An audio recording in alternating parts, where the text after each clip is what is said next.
With 5 good ideas, we're drawing on the expertise of our network to make the nonprofit sector more effective. Our speakers provide practical and concrete ideas that you can wrap your hands around and apply to your own work.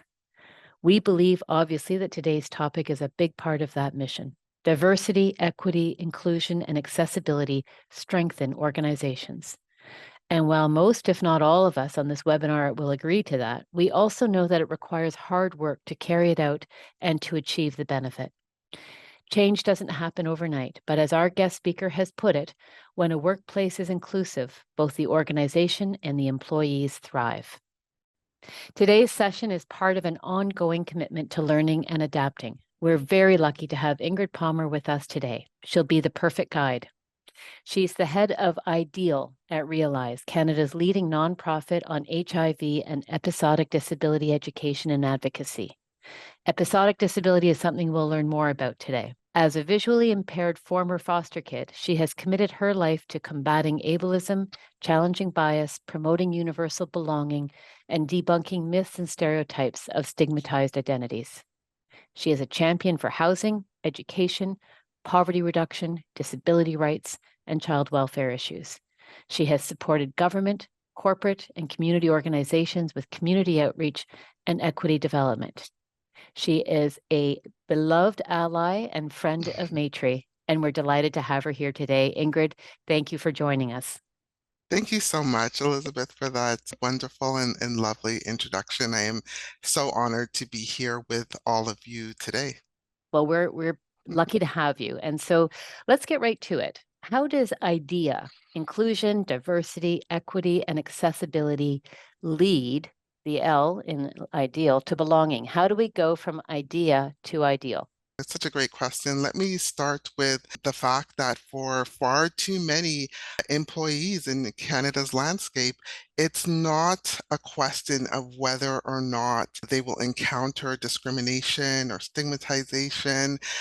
It's not a matter if that will occur for them during their daily activities, and that includes their workday. It's merely a question of what form is it going to take today?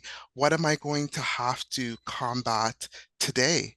So on top of ableism, many employees with disabilities are also combating ageism, sexism, faithism, sizism, misogyny, all other forms of discrimination and prejudices that even include discriminations on accents, on clothing, on appearance, and even food.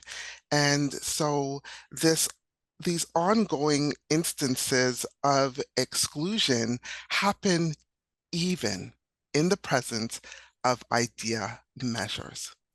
And myself, as you heard in the introduction, as a Black person with a disability who hasn't always been considered to adhere to gender expectations, and with a history of foster care, I am quite familiar with that experience of excluded inclusion, meaning it looks great on the surface. But if you are only spoken to in your workplace in the rollout of your job, only when it's necessary, if you try to engage in conversation and only receive one word or short answers, if you feel that you are merely being tolerated in a space where you spend, 5, 6, 7, 8 hours at, then without any real authentic feeling of connection, that is simply not good enough.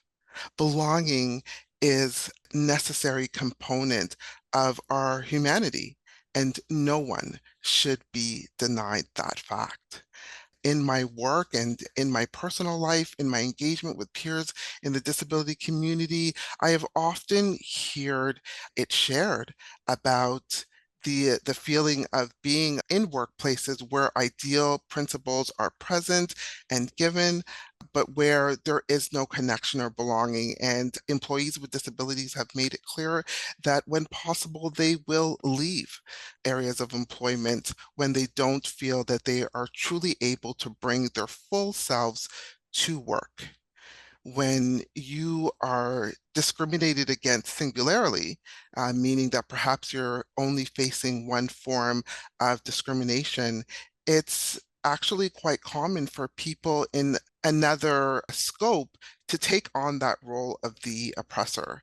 So perhaps you, in your lived experience, understand what it means to come up against homophobia or heteronormativity, but in another space, you are projecting racism or you're projecting ableist tendencies. And perhaps you're a person who lives with disability and is quite familiar with what it feels like to encounter ableism, but you yourself in another capacity are projecting discrimination on other groups. So it's important to understand intersectionality, to be intentional about belonging in ways that are outside of our own personal scope of understanding. Because in one instance, we can be the person facing the discrimination, and in another instance, we can be the person projecting that discrimination. And so that L in the acronym IDEAL really, for me, really bookends the principles really nicely, because all our work and efforts in inclusion, on diversity, on equity, accessibility, accommodation has to lead to belonging. It has to lead to people feeling that they are free to be who they are, that they have really authentic and meaningful interpersonal relationships in their workplace, that on their teams, they feel supported, they feel that they are able to give and to add to the workplace in the ways that they are talented and interested, and that they are also supported in the ways that they need. So that belonging component we have found in our work was the missing component that really needed to be added. So important, because it really goes much beyond just being nice and kind, and it's really about practices that get put into place. Accessibility is part of this, and you've talked about disability as one of the layers of intersectional identities. But in the opening, we also mentioned episodic disability. Can you talk a little bit about that and how does that layer into this? Thank you so much. So, episodic disability for a lot of people is a relatively new term that people aren't really sure about. Like, what does that mean?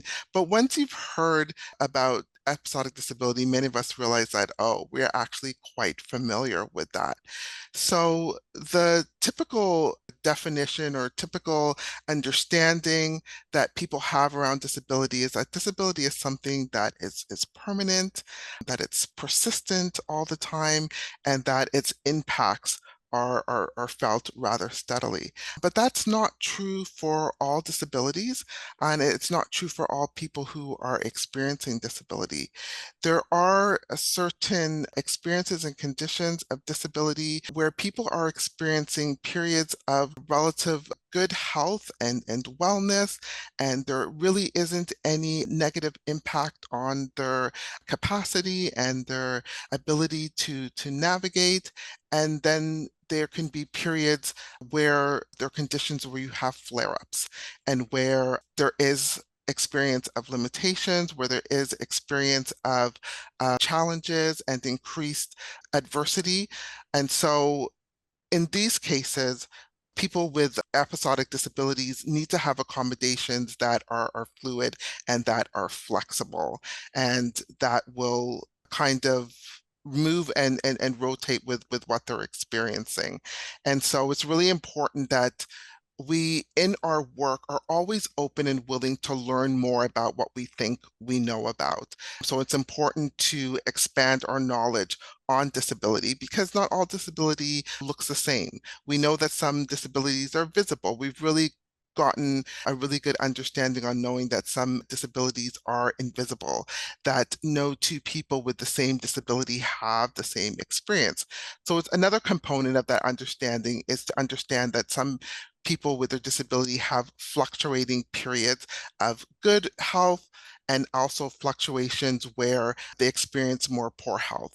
And with these fluctuations, it can be a worsening of symptoms and then an improvement and then a worsening again, or it can be a gradual worsening that doesn't actually ever improve, but keeps getting worse. And so the accommodations that employees need are also going to change.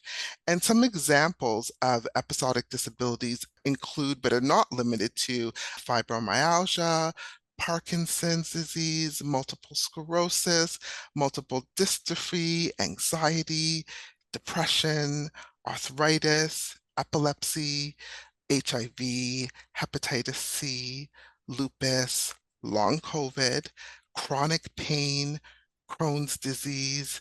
And so that's not an exhaustive list by any means, but those are some examples. And people living with complex and chronic illness may not actually even identify with the term disability, but that in no way means that they're not entitled to protection and accommodations under the law. The law is very specific that regardless of whether or not someone identifies with living with disability, that they are protected under law to have accommodations. You likely know someone living with an episodic disability. You may be someone living with an episodic disability, or you may be caring for someone that you love that has an episodic disability.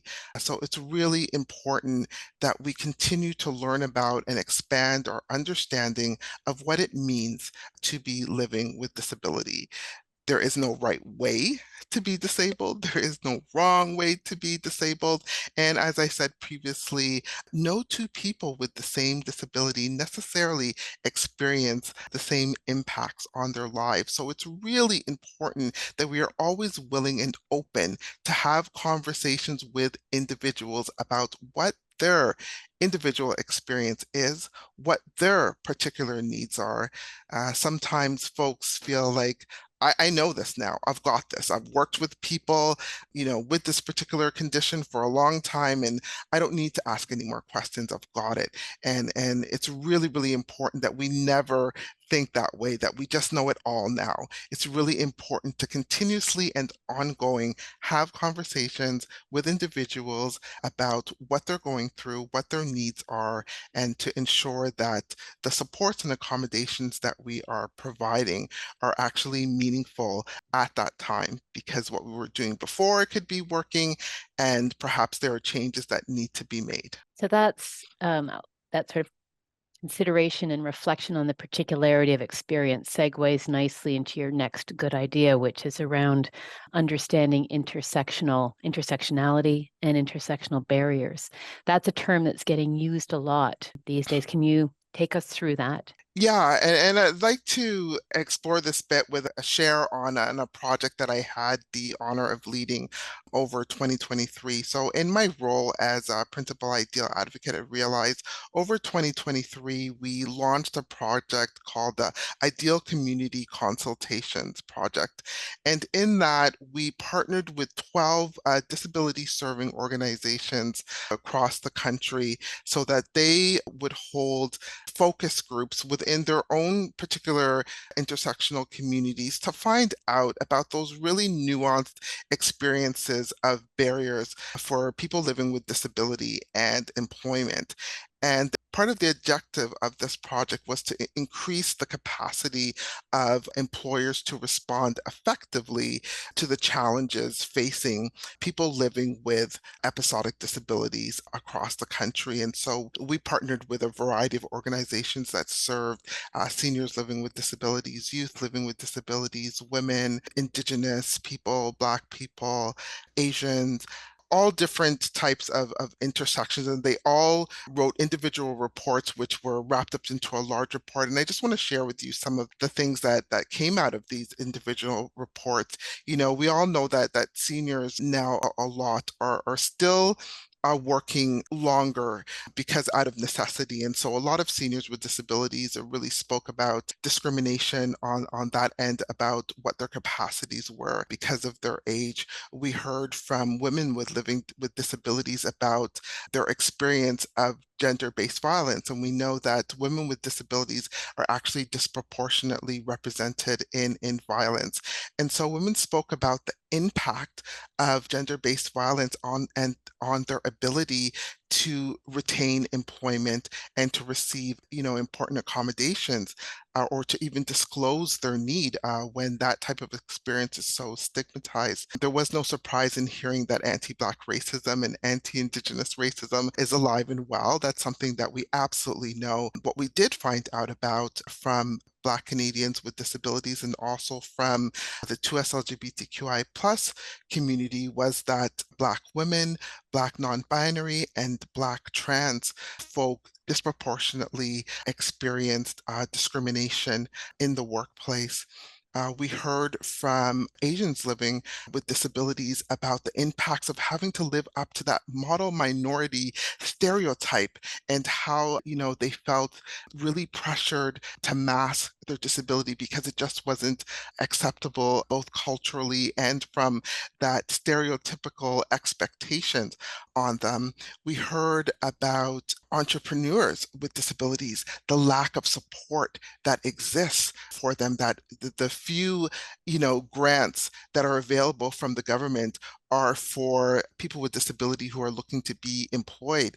But when it comes to entrepreneurship, that there was nothing. There was a lack of support and aid in that end for people with disabilities. We heard about how critical peer support is and how much people really wanted to have the ability in organizations through ERGs or through affinity groups to come together and support each other and be in a space where they already felt understood and didn't have to explain and could help one another manage some of those challenges that are in the workplace and be a source of support for one another. And these are really critical areas that employers need to hear about because we really found as well that there really still is this monolithic view of the experience of disability, and it still is incredibly largely centered around white male cisgendered mobility disability.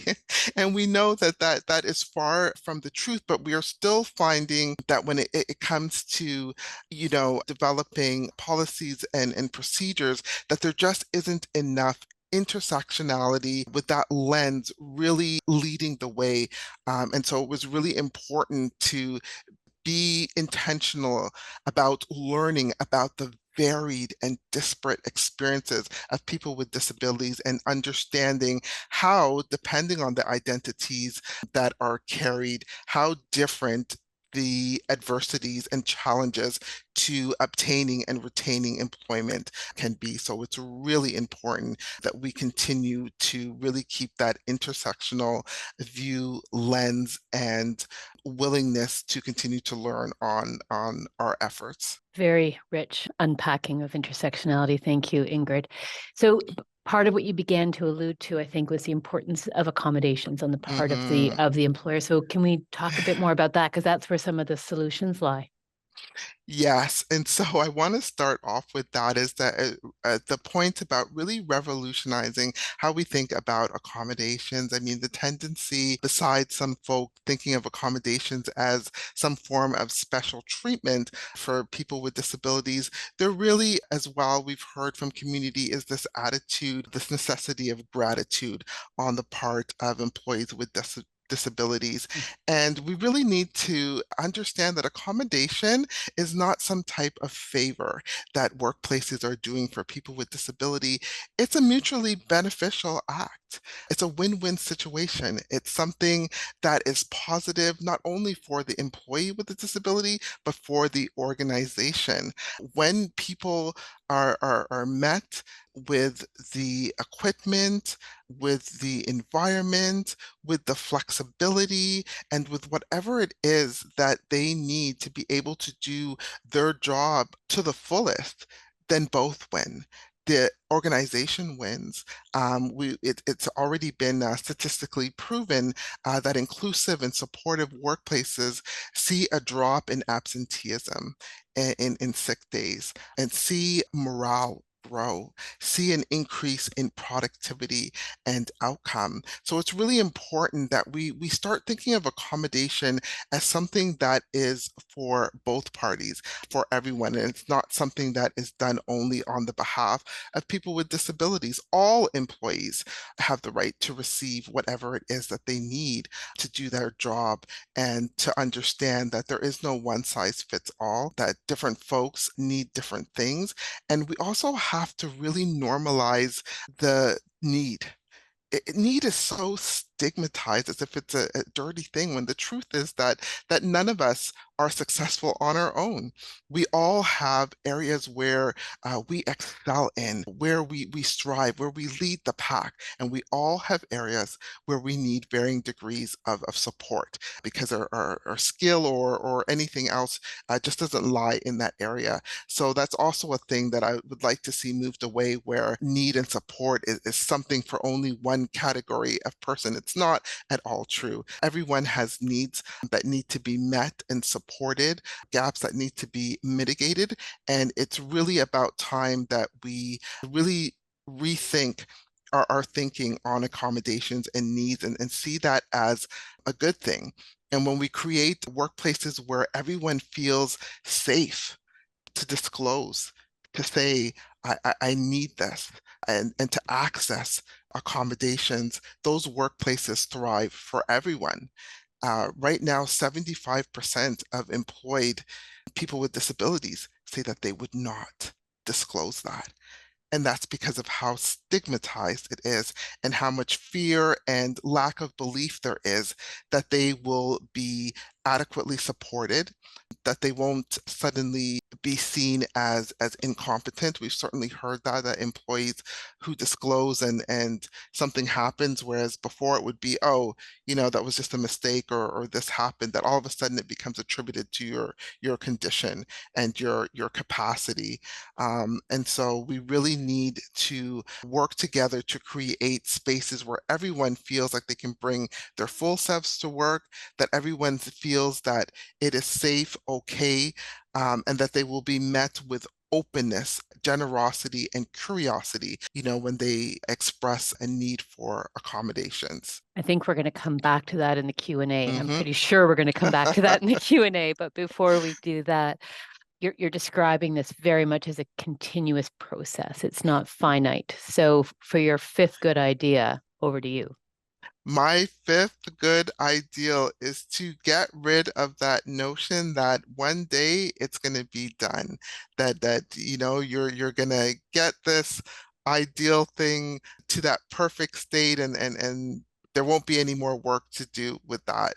This work is ongoing, it's continuous. We need to consider that it's lifelong. There is no end to it. It's complicated, it's messy, it can be slow, but this area is an area where there are legacies of harm. There are legacies of distrust, and for good reason. And that takes time to undo. Conversations around ideal need to continue. We need to continuously be grappling with what it is in our landscapes and our environments that are negatively impacting folks, that are holding people back. And that looks different from workplace to workplace. There's never going to be a one size fits all that's going to work with everyone. But it's so important that we continue to engage in learning, in upskilling, in these deep, reflective, often uncomfortable conversations that in the end will build our capacity on managing discrimination and injustice, and really increase our knowledge and our understanding about the varied lived experiences of our fellow human beings. It's really important that we don't have these one-off training sessions where we collect information and then it kind of sits in the dust and never really gets implemented. It's really important that we understand that our learning, our understanding, and our engagement has to be a continual process. There will always be something more to learn, something to more to understand, other ways in which we can do the work that we're doing better. We can't get it right all at once. We are humans. We're only humans. But the point is that when we have a commitment to this work, that means that that commitment is ongoing, that we're always reflecting on, okay, this is where we're at here. Who is still not being served? Is there anyone missing? Where is it that we are falling short? And that can only happen when we are committed to the work on an ongoing basis. So put it into the DNA of your organization that this is what we do going forward. Yes, and that has to come strongly, clearly, consistently from leadership. It has to come from the top.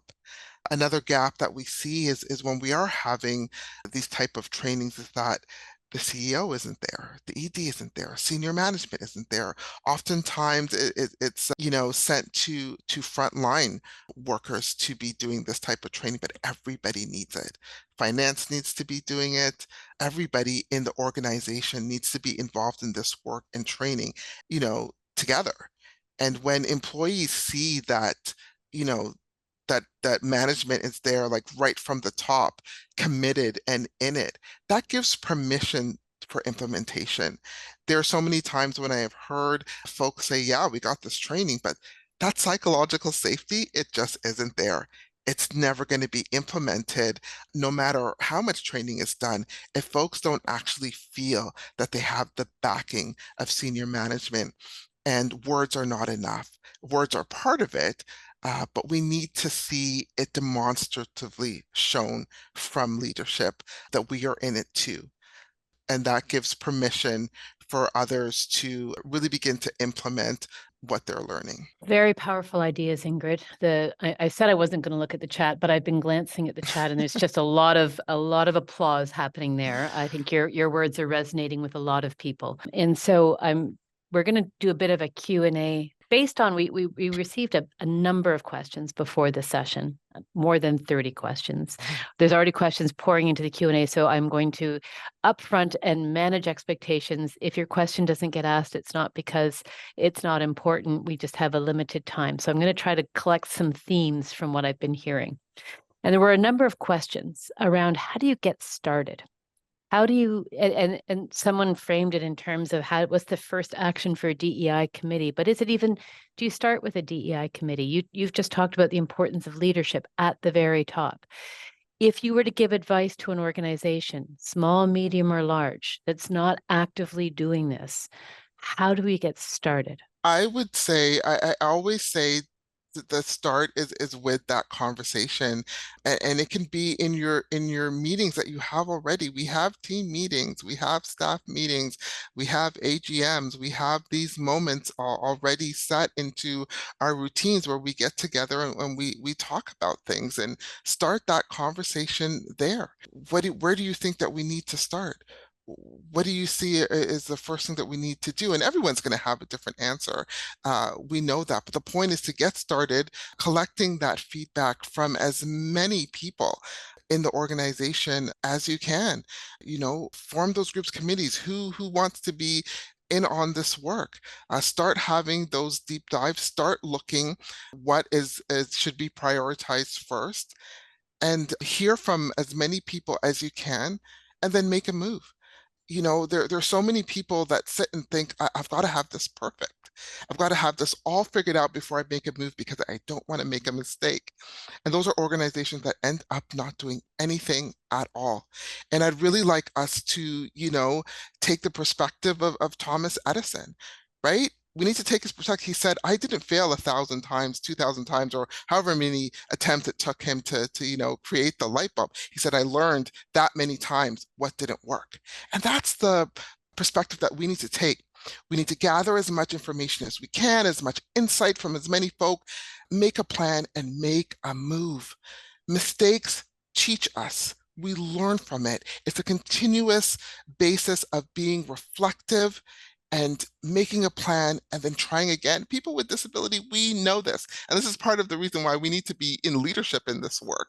We need to be at the forefront because we completely understand trying something, it not working, and trying again. We live in that.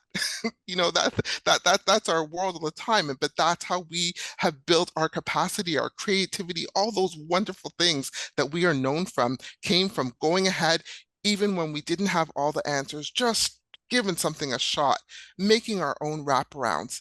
We live in that. And so that's another reason why we need to be at the forefront of this work. It doesn't mean that we have all the answers. It doesn't make us responsible for coming up with all the solutions, but we do have, really important insight. And so we need to be like at the front. But everybody has responsibility in this work. Inclusion, diversity, equity, accessibility, and belonging is everyone's responsibility. We all have a role to play. We all have gifts to give in this work, but it's hard work. We also have to understand that some of us, sometimes we need to jump off that bus. We've given all we've got. We need to take a break. We need to move away. That's okay. New folks will come in and bring their perspective, and somebody one day will be like, oh my God, it's right there. That's what we need to do.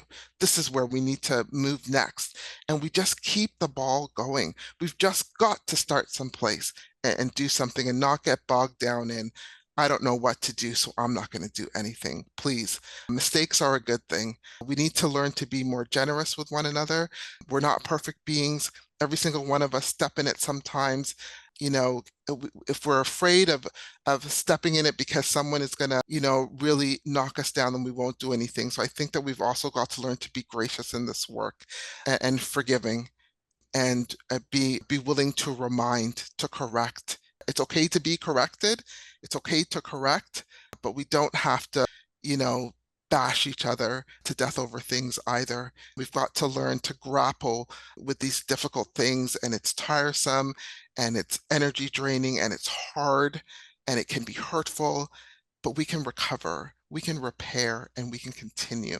And I really think that working together in that way is what does us good, and it's what keeps the work, the movement going forward. Great answer. And you covered a bunch of other questions in that. So thank you. What a question that has come in about 3 or 4 different ways is, how do we move from being well-intentioned to being performative to being substantive? And we can get lost or stuck in the conversation. How do we ensure that we're moving the marker further ahead to a point where it's having real impact for people? Yeah, I think it's being aware that that can happen. We all know, I'm sure I've experienced this, where this work can be circular and we're extending a lot of energy and we're not getting anywhere. We are dressing that doll in the new clothing, but it's the same doll and we haven't actually done anything, And so, like it said in the question, I think when we are aware that that can happen, and we're constantly looking at what we're doing. Okay, we said we're going to do this. Is it working? Has it done anything? Why hasn't it? Is it because we haven't given it enough time? Is it because we're extending a lot of energy in the wrong place? We've just got to be willing to continue to look at it and to be open about it, and to keep revising and pushing ahead. I think is what we've got to do. It's so hard to give, just one concrete answer because it depends on exactly what we're working on. But I think when we are aware that we have to be aware, that's a big step right there. And so the point is to constantly be looking at what we're doing, and are we doing the right thing, and to make adjustments when we need to, but to keep going. There's this tension. Sorry, one more thing, Elizabeth. There's a tension always between making like incremental steps and making like really revolutionary changes. Some people see it as either way, and I'm always that person who says there's never any one way. Like they're all right. We need to both be like completely demolishing systems and the norms and the way we've been doing things, and we also have to be doing things incrementally.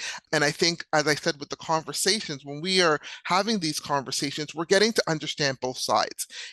Management and leadership is understanding lived experience. Lived experiences are understanding the ties that are binding leadership. And so as we continue to have these conversations and grapple with, we're coming up with small things that we can do, and then we'll also have to be gathering people to do the larger work.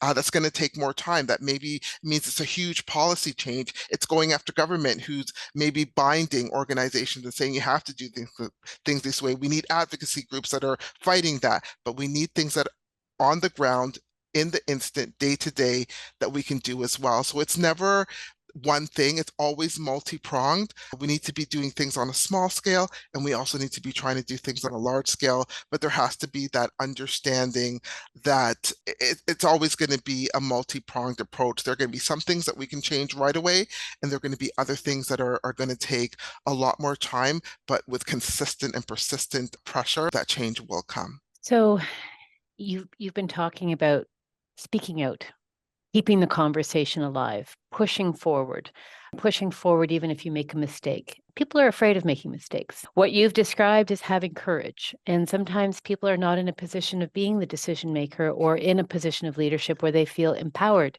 to take a lead in that conversation. How do we begin to build that courage to build that momentum within the organizational culture? Because some of what we're talking about is changing the culture of the organization so that there is a sense of trust, that you won't be afraid to, I mean, in your presentation, you talked about 75% of people not asking because out of fear, not asking for accommodation. So how do we begin to tackle that? Because that's sort of the elephant in the room in some ways.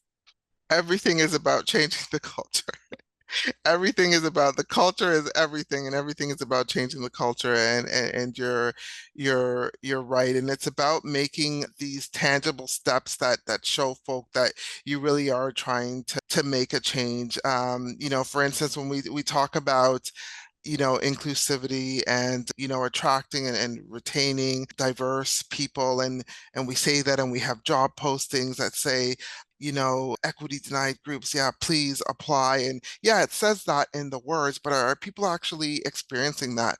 When are we going to start revolutionizing the process in terms of, maybe we don't need to have these paper or digital resumes that are really barrier ridden for some people depending on their conditions? How about we have audio files or video submissions of resumes? When we start implementing really different, open, and give people choices on how to engage with us, those things are what show that we're really trying here. We are really willing here to put our money where our mouth is, and to do things differently. And those are little changes that are, they may seem like they're really difficult to implement, but they're really not. It's about a mindset change. So when we start to revolutionize our processes, even in little ways, and we put our money where our mouth is,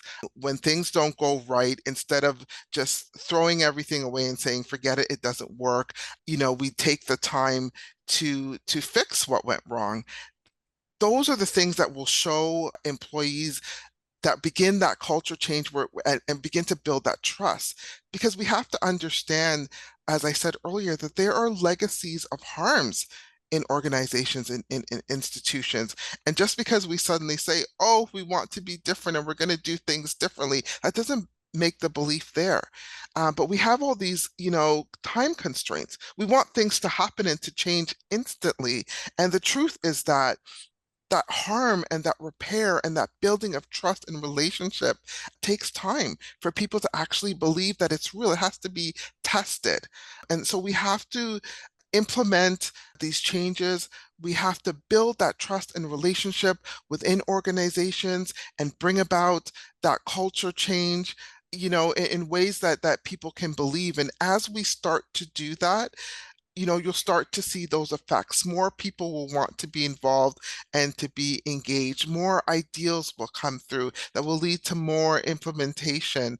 And what I am thinking and hoping is that that snowball effect will take place. But we really have to work at the pace of the trust in our organization. How are you building that rapport and that interpersonal relationship with your employees? We have to have moments of engagement that are outside the formalities of our work. And we all know that, that workplaces like have events, and it comes back to that whole belonging piece. When you are able to engage with your supervisor, your managers, your coworkers in unstructured ways and find those points of commonality, your kids do this, you're looking after an aging parent, oh, you like anime, and it seems like, blasé, but those experiences and connections come back into the formalities of work. Now, when I'm looking at my supervisor, and I don't just see this person that seems superior and cold and only focused and warm. I remember that, oh, that's the person I was joking with, at the event last week who told me that really great joke, or I found out that both our girls are big into gymnastics. And so when I'm back at the workplace now, my perspective on you isn't the same as it was before. So we need to find these ways of building relationship that are both formal and informal, because they flow into one another and they really impact our work, how we relate to one another, how we think about one another. And this is a whole learning process for a lot of us. And so we have to value all the varied ways that this work rolls out. It's not all in training. It's not all on the job. It's not all formal, but it's all beneficial and necessary and worthwhile. I'm not sure if I said that really clearly, but Oh, you said a lot very clearly. That was great. Thank you. But I want to push you a little bit further. So we're talking, as you said, this is about culture change. And moving that forward. How do we measure this stuff? How do we know that we're being successful, that it's moving forward and not going around in circles? Or how do we know that the accommodations that are being made are proving out and really supporting people? Do we need to be tracking this? Do we need to be evaluating this?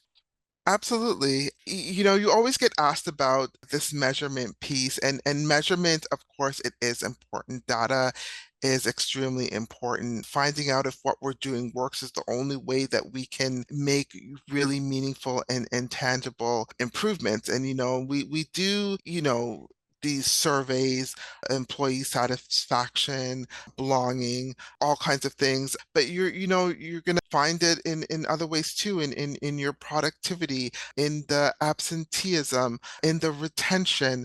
It shows up in many ways, in the willingness to engage in areas that are outside of the formal duties of your job. There are so many different ways to measure this work, and they're all valid.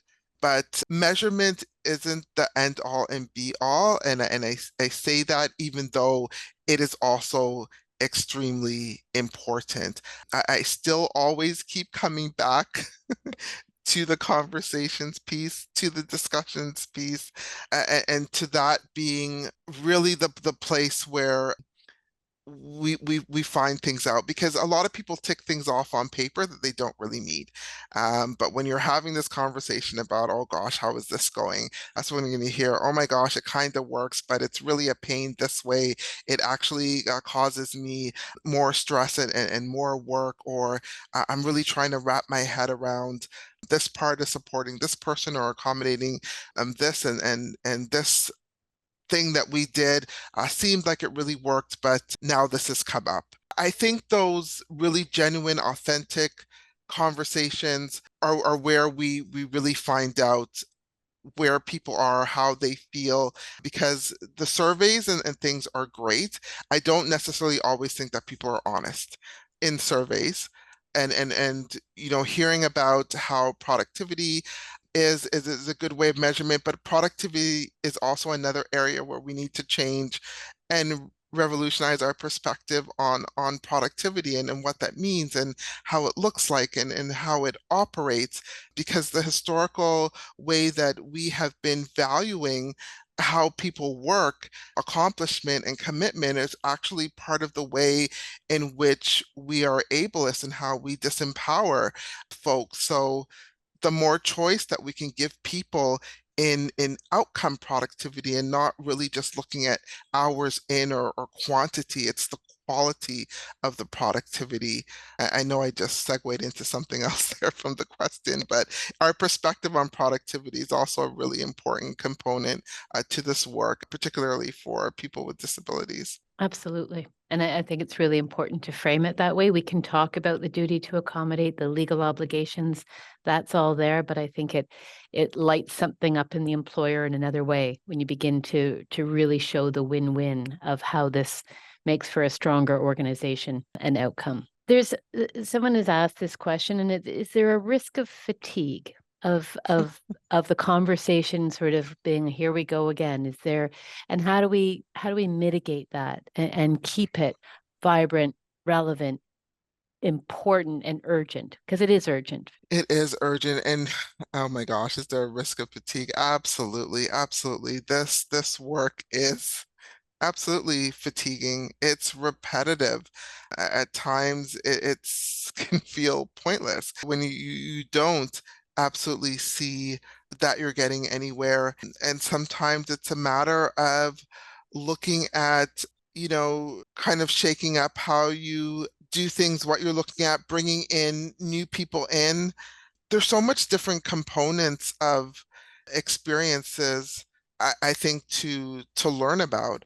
And there's always these topics that are, for lack of a better word, trending at the time, and everybody kind of jumps on that bandwagon, and that can get like beaten to death. But there's always so much more. I mean, there's always people who are not being heard about, thought about, taught about. Like right now, it's still the deaf and hard of hearing community. It's still people with sensitivities. I mean, we're talking a lot about neurodiversity now, and not that we shouldn't, but there's always one or two that are like the thing right now. But there's Mhm. still so much more, and sometimes, we can start hearing from others, because when folks see their realities being reflected in learning and training and conversations, it also adds to building that trust that we're being considered. And so sometimes we have to lay something down for a bit when it gets too much. Then that doesn't mean that the work has to stop, because there's so much to do. And sometimes when we move to something else, it actually ends up opening a perspective on the very thing that we were working on before. And I've certainly found that, like when you're talking about gender diversity, that it can give you a moment into racism or something like that. So I think it can be a matter of not letting something go, but opening up to another component for a while, in the knowledge of that new thing can still add perspective onto the work that you were doing before. But fatigue is a real thing in this work, and that's why there is really that importance of self-care. That we need to step away, we need to take a break, we need to ensure that we are doing things that replenish our soul. And this work has to be fun. One of my good friends and leaders in this space, Heather Walkus, she always says, if changing the world isn't fun, why do it? And that's true, that we we have to sometimes remember that there are components to this work that, we've got to be having a good time as well. We've got to be laughing at stuff that happens. We've got to be taking moments to celebrate, to dance, to share food, to, go to that cultural event. This work isn't all about sitting, having conversations, digging into the tough stuff. It can be a lot of fun too. It can be going to an event together, having a buffet at a particular restaurant, and learning more about a food, a culture, attending someone's religious celebration. We got to find ways where this work is also rejuvenating, where it's also filling our soul. Because there are many ways that we can do that as well, but we got to find ways to enjoy this as well. It can't all be about, you know, fighting. I couldn't have asked you for a more perfect way to conclude this presentation than to find joy in the work. Lots of questions unanswered, so my apologies to those of you who had questions still in the pipeline. The work is hard. To Ingrid's point, it can be fatiguing. It can be difficult because there's toxicity and challenges and barriers, but I can't put it better than Ingrid just did. Find the joy in it, and make this something that is transformative, even if it's in small steps. Thank you, Ingrid. It has been a real pleasure talking to you today, and I know I echo the sentiments of the virtual room.